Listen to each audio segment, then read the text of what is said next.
মেয়েরা বাবার জন্য যেই পাগল, হাজারো সন্তান বাবার জন্য ওই পাগল না, ওই মায়া অন্তরে রাখে না। যার কন্যা আছে সে ছাড়া বুঝানো যাবে না। মেয়েরা বাবার জন্য যে কত আশেক। বাবা যদি একটু অসুস্থ হয়ে যায় ছেলেরা বিরক্ত হয়, এত অসুস্থ হসপিটালে কে নিবে, কিন্তু মেয়ে যখন শুনে খানা বন্ধ করে দেয়, পাগলের মতো দৌড়ায়। বাবার অসুস্থ খবর পাইয়া বলে আমি আর ঘরে থাকবো না। বাবায় কই, বলে হসপিটালে, কয় দৌড়াও।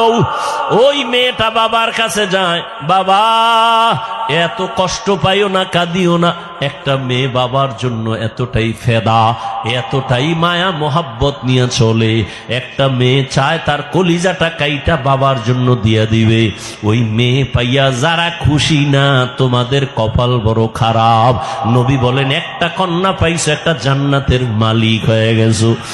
দুইটা কন্যা পেয়েছো, দুইটা জান্নাতের মালিক হয়ে গেছো। আমার মায়ার নবী ওই চরিত্রহীন মানুষগুলোর জমিনে আইসা আমার নবী তাদের আলিঙ্গন করলেন, বুকে লাগাইলেন। তোমার আমার মতো সি কইয়া বেনামাজিরে তারায়া দেন নাই। আল্লাহর নবী ওরা গালি দেয়, নবী আরো কাছে যায়, ওরা